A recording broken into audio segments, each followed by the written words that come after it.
Hello everyone, this is Nathan Lindorf with The Rational Independent. We've got two articles today topping the Reddit charts, both of them following the news cycle, things that are top of mind. One is an article discussing the new border bill released today for public review and comment that they're going to push for a vote, and I think as early as Wednesday in the Senate. Shockingly, it doesn't seem to address any of the priority issues of the Republican base, and yet seems to further advance the establishment powers that the Republican Party is so good at loudly proclaiming their opposition to while developing legislation that supports it. It kind of feels like they're losing on purpose. That's one piece. The other piece is from Newsweek, which is where we're going to start, with a headline on a development in Donald Trump's documents mishandling case. So that's where we're going to start. And for a little context, let's talk about let's understand what we're talking about here. Donald Trump, as president, because he's president, has access to everything. There's nothing that is classified above the level where the president can see it. That's part of being president. And you don't even need a security clearance. The election is your security clearance process. So while you're president, you have the ability to classify stuff, to declassify stuff, and to look at anything that's currently classified. That is true. You have plenary power. Donald Trump, in his beautiful, bombastic way, takes that and stretches it beyond the point of the law, which is how he gets himself in trouble all the time. He seemed to believe that he would have that access forever, which is not factually true, but it kind of feels like a Trumpian thing to say. This is one of the reasons I struggle to support Trump, because he's not a very disciplined person. And so he supports a principle that I support, but then executes his support of that principle in awkward, illogical, or overly broad ways that make me say, well, I see where you're going and I want to support you, but how you're doing this is not good. That's setting the table for this conversation. Now, there's some pretrial motions going on right now, because this kind of federal case takes forever, because there's a bunch of stuff that has to happen before you ever get to any kind of a trial. One of those steps is discovery. And you can go back and forth and have fights over, I need you to produce these documents. Those don't exist, or we already searched and here's what we have, or back. Lawyers can make a lot of money to argue forever. They're very good at it.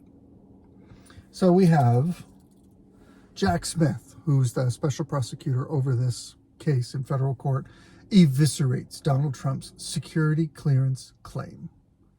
Let's look at the specifics. Special prosecutor Jack Smith eviscerated Donald Trump's claim he had special clearance to take White House documents with him to his Florida estate. Trump claimed that the Department of Energy had given him special clearance to take the documents when he was still president, a claim that Smith attacked in a court filing on Friday.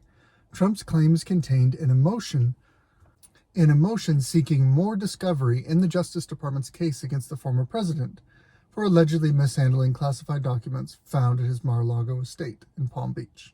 So the context of this conversation is a pretrial discovery fight.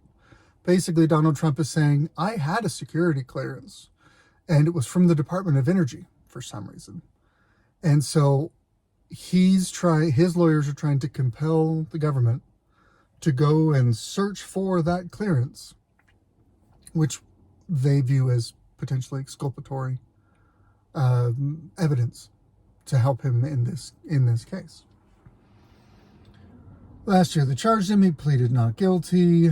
Federal prosecutors argued that some classified information should be withheld from the former president during a closed-door meeting last Wednesday with the federal judge. That's an interesting argument. The former president shouldn't have access to certain information pertaining to his trial because it's classified? Feels a little fishy. On Friday night, Smith filed a 67-page response, for additional discovery. One particularly interesting part of the government's response related to his suggestion, the motion that he had some sort of special security clearance. Smith eviscerates the claim in response to Trump's effort to force the government to search for more evidence that such a clearance existed. Trump's lawyers argued that they had an obligation to search a database of security clearances and a similar one maintained by DOD. Smith pointed out he had already produced a search from these databases, which yielded no past or present security clearances for Trump. Same result in the Department of Defense. Trump also asked for a discovery about a special Q clearance he held through the Department of Energy. Q is a type of clearance granted without a background check in the interest of national security. He had already produced a memo showing that his Q clearance, granted at the start of his presidency, was terminated shortly after it ended. The end date was made retroactive. That means Trump's ongoing possession of classified material and his failure to return them pursuant to a subpoena long after the Q clearance was terminated can't conceivably be justified on this basis. And then, of course, we have the argument, this isn't politically motivated. We're just following the facts and the law. I will reiterate the case that I've made before. Donald Trump is a sloppy person. I love him for some things. Some things drives me crazy. This is one of those drive me crazy things. As president, he has plenary power to classify, declassify, and view classified information. When he's no longer president, he does not. He's a private citizen. He goes back to normal life. If he wanted to be fully compliant with the law and be beyond reproach so that no one could even raise this as an issue, he should have explicitly declassified any of the documents that he took with him. However, I can't totally get mad at him for doing what he did, because if you look at George W. Bush, if you look at Barack Obama, if you look at President Clinton, presidents take classified documents with them after their presidency, and mostly the establishment allows it. They don't make a stink of it. Call it a prerogative of the office. We've only had, 46 presidents in 200 some odd years of being a country? So we're authorizing people who have had the privilege of being president to bend the rules a little bit. Generally, yeah, I'm pretty okay with that. If the American people trusted you enough to make you president, you should be trusted to handle some classified documents. I think that's the general, not the lawyer approach, just the general kind of layman's understanding. This is the challenge with selective prosecution. This is the challenge with people who make a habit of blatantly breaking federal law, and the federal government chooses not to enforce it, so you think it's fine. Everyone who's dealing with marijuana right now, understand it's still a federally prohibited substance. It's still something that in the federal law register, it is prohibited to possess, traffic, trade, whatever. That can give you jail time to do that. The federal government is choosing not to enforce the law that's on the books. That doesn't mean that they can't choose to come after you whenever they want. As evidenced here, Donald Trump probably broke the letter of the law. Is it a big deal? No. But can you hang him on it? I guess, if you want to, if you choose to. And that's really the heart of this conversation.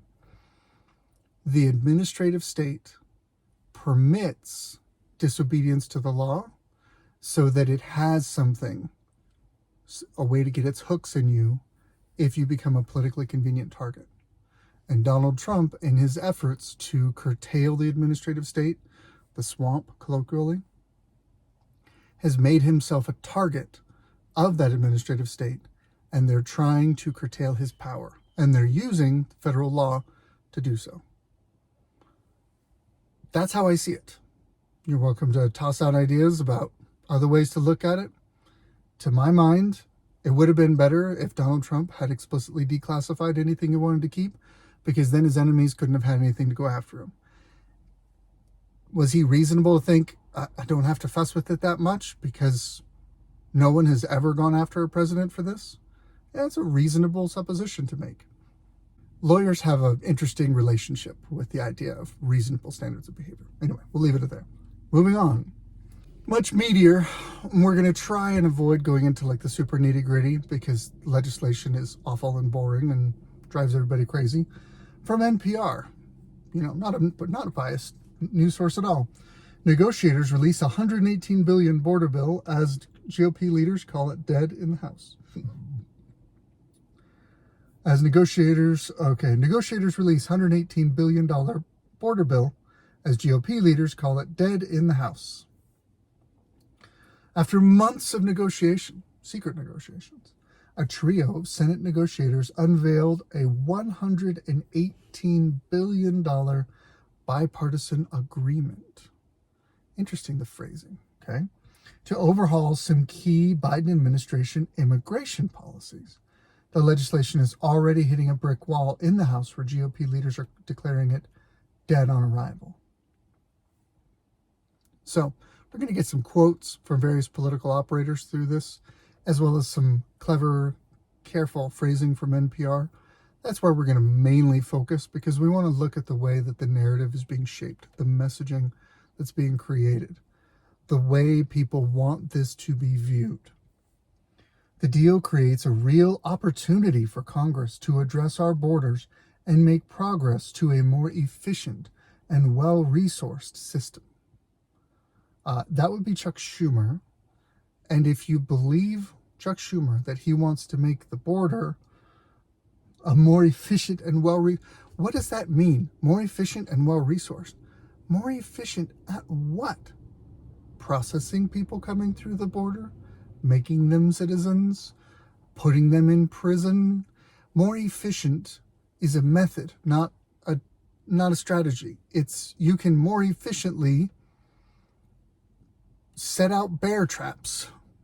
You can more efficiently lay landmines. You can more efficiently lay out the red carpet and give people gift cards and taxi rides and food and green cards and whatever you want.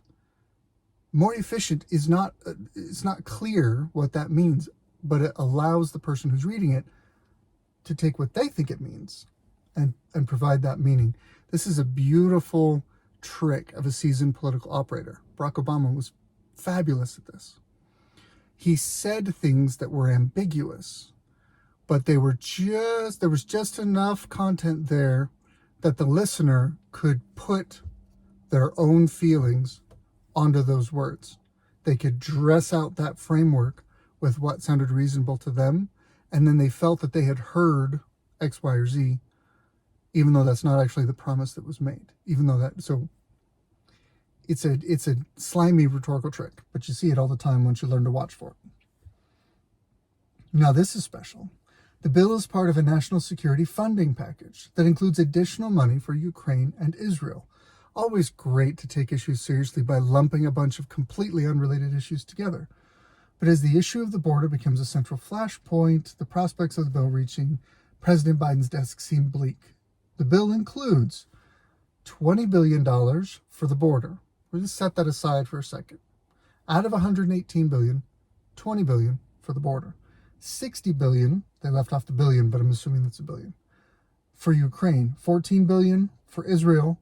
$10 billion for humanitarian assistance for civilians in Gaza. $2.5 billion for refugees, and $5 billion to deter aggression by the Chinese government. So right off the bat, my question is, where did these figures come from? These are all wildly disparate strategic objectives, and we just lump them all together, negotiate them in secret, and try and force it through with a last-minute vote. Of course that doesn't lead us to good things. That's no way to govern. But let's look at this as well. Israel is an ally of ours. They are officially an ally. We have mutual defense agreements with them. We provide them military aid. We support them. We support their right to exist, etc., etc. U.S., Israel, very tight. $15 billion. 4 times as much to Ukraine. We're giving 4 times as much as we're giving to an ally to a corrupt plutocracy. That's a good word. Yeah. To a corrupt regime that is full of that is full of graft and bribery and money laundering. I mean, Ukraine is a mess. And we're giving them 4 times as much as we're giving Israel. Here's what's also kind of interesting. A little bit less than Israel, $10 billion in humanitarian assistance for civilians in Gaza. Let me recode that for you. Money that goes to Gaza ends up in the hands of Hamas. Do you know why? Because the people in Gaza either A, support Hamas, or B, are in such a minority that they're unwilling to stand up to Hamas because that will get them killed. So when you send humanitarian support to Gaza, it ends up in the hands of Hamas. Hamas has declared war on Israel. Israel has declared war on Hamas. 14 billion to Israel, 10 billion to Hamas. We're funding both sides of this war. In one package, too, wrapped all together. Hey, look, we're funding both sides. 2 adjacent line items in this report. We're funding both sides of that war. How does that make you feel? To me, it's kind of infuriating. Now, let's go back to the border, because that's what's leading the news. And they're basically trying to say, here's the dangle the carrot. Look, we have an emergency at the border. Look, here's a bill that's going to address that. Don't worry about the fact that 25% of this bill addresses border stuff and 75% of it addresses a bunch of other unrelated stuff. Don't worry about any of that. Just worry about the border.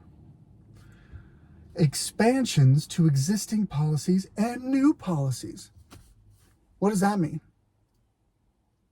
What is expansion to existing policies and new policies?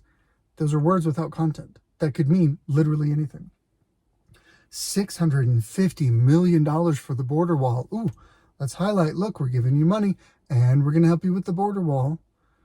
Except $650 million is chump change.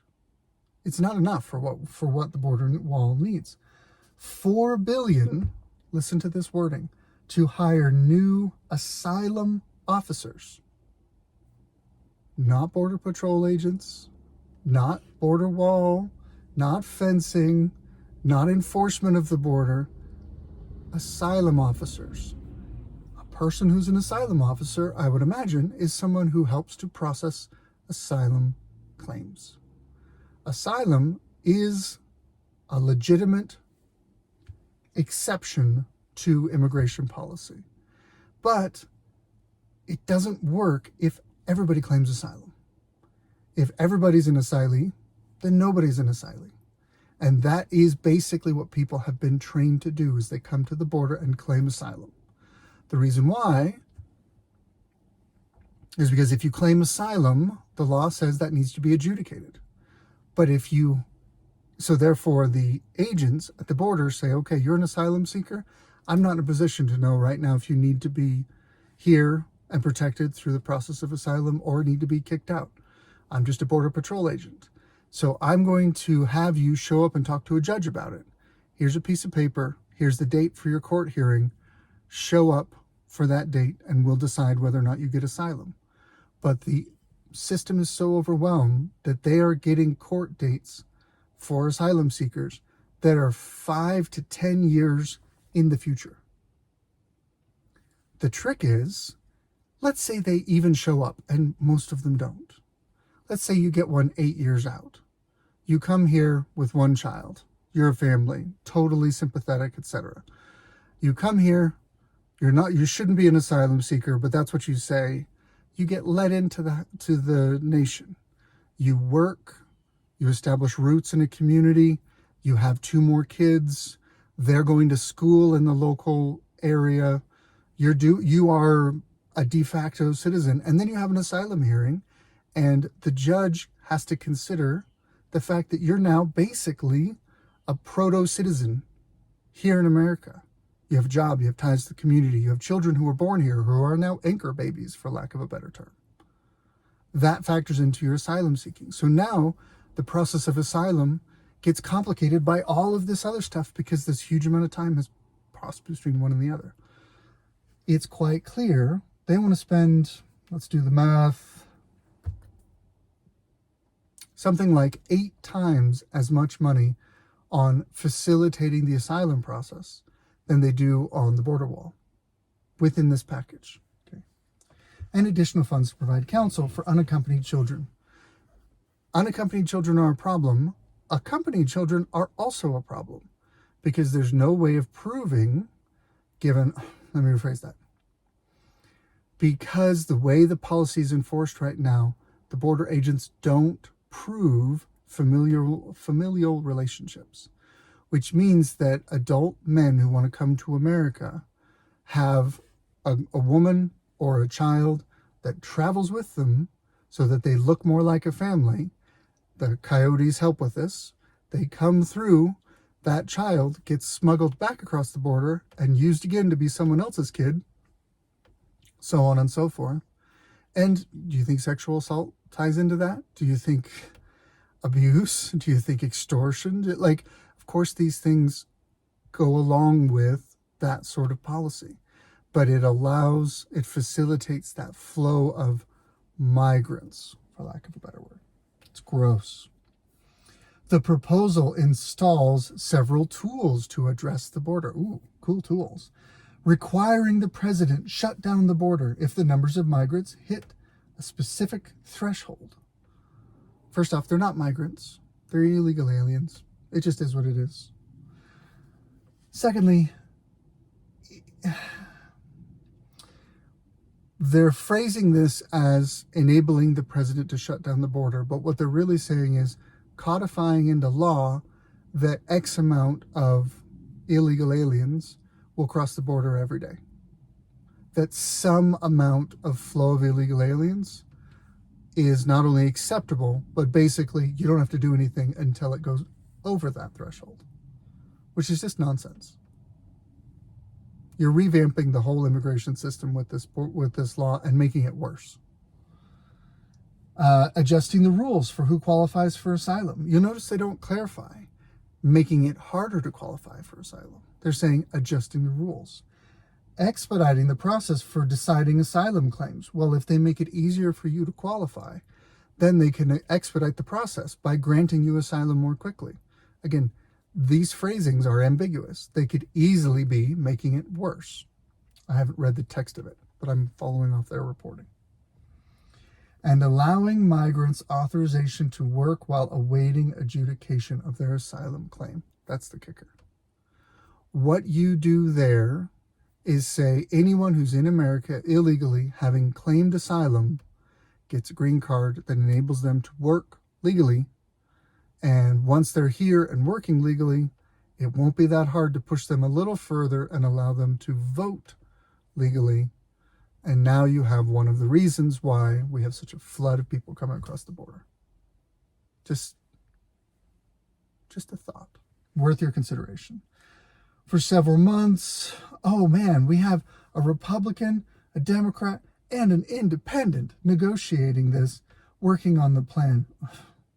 These whole closed door negotiation things drive me crazy. Okay.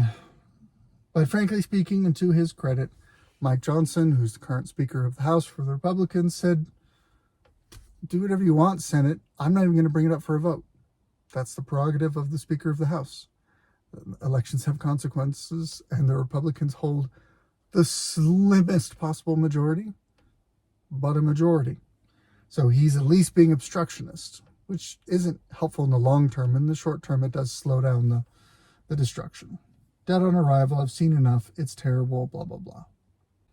Biden points out that it makes the asylum process fairer and more efficient. Sinema characterized the bill as ending catch-and-release policies. The bill would require those crossing the border illegally to be detained or immediately returned to Mexico. We actually have to change the outdated policies that have allowed our border crisis to get too out of control. She's a senator from Arizona. That's a border state. I used to live in that border state. It's a mess. This is one of the reasons it's a mess. Catch and release, it's a terrible policy. But I don't see how permitting more immigrants to come through, more illegal aliens to come through, makes this process better. I fail to see that. She said the bill includes higher standards for asylum and would speed up the process for asylum seekers to ensure a hearing on their case within 6 months. I don't see any way that they can overcome the backlog and get it down to 6 months. And even if they get it down to 6 months, if you're an asylum seeker and you come in and you're given a court date 3 months from now and you're released essentially on your own recognizance, who says you have to show up? Go wherever you want. Make them find you. There's no federal push to deport. So say, thanks for the court date. I'm out of here. In fairness, I've criticized lumping together national foreign aid packages with the border bill. But reading this, it actually looks like that was the Republicans' idea. The president sent Congress an emergency funding package in October asking for $100 billion to aid blah, blah, blah, all these other things. Republicans quickly decided that any new money had to be linked to border policy changes. So they made the link to give themselves a little leverage to force the discussion to center around the border.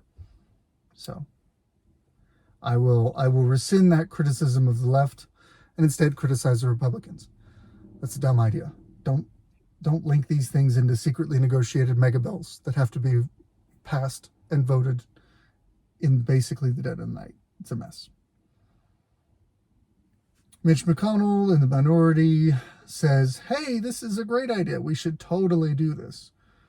Many hard-right House GOP lawmakers dismissed the Senate work product before it was finalized. One conservative, the notorious MTG Marjorie Taylor Greene, signaled she would move to oust the speaker, which that's something she can do. That's how they ousted the last speaker, if he advanced the bill, since it is part of a national security package that includes money for Ukraine. And it's interesting. Now we have the Republicans infighting. Republicans lose on purpose, and Republicans love to infight. 2 reasons why the Republican Party is a mess.